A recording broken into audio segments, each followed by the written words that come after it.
En octobre 2013, Libération réalisait un portrait d'Adèle Exarchopoulos, en expliquant dans le titre de celui-ci qu'avec l'actrice, tout est une histoire de fougue. Presque 10 ans plus tard, CIST, un mot qui semble toujours bel et bien lui correspondre.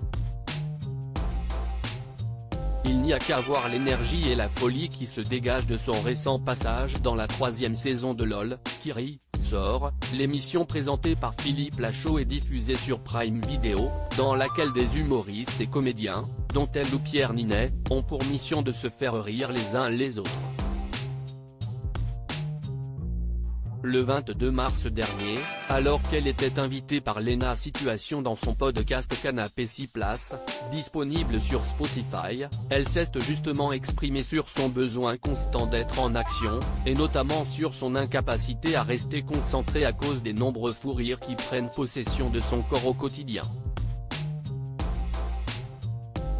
J'ai 4 ans et demi, a-t-elle reconnu avec beaucoup d'autodérision, avant d'expliquer que CIST un problème qu'elle ne rencontre non pas qu'avec ses amis ou chez elle, mais aussi sur les nombreux tournages qu'elle peut être amenée à faire.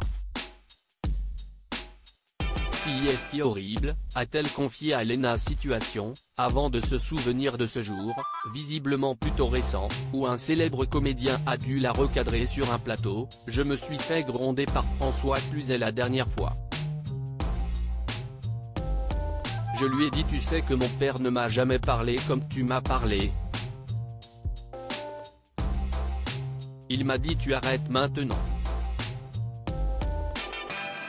Le cadre, CIST important, une folie qui pourrait peut-être s'expliquer par le fait que son père et sa mère l'ont toujours laissé vivre sa vie comme elle l'entendait, sans lui donner de contraintes. Ils m'ont laissé beaucoup de liberté. Celle d'être qui je suis, de sortir tard, de travailler vite, quitter vite la maison.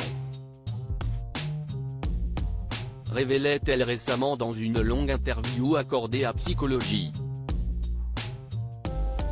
Une déclaration qui n'est en aucun cas un reproche à ses parents. Alors oui, ils ont sans doute fait des erreurs, mais ils ont fait de leur mieux.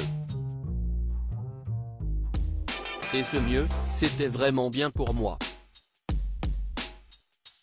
Cela dit, elle compte bel et bien se servir de cette expérience pour ne pas donner autant de liberté à son fils Ismaël, né en 2017 de son histoire d'amour avec le rappeur Dooms. Le cadre, CIST important. Moi, j'ai longtemps testé les limites, celles du raisonnable et de la patience, ajoutait-elle lors de cet entretien. La preuve donc que, malgré son âme d'enfant, celle qui avait remporté le César du meilleur espoir féminin en 2014 pour son rôle dans la vie d'Adèle, sait se responsabiliser et adapter son comportement lorsqu'il s'agit d'éduquer son fils.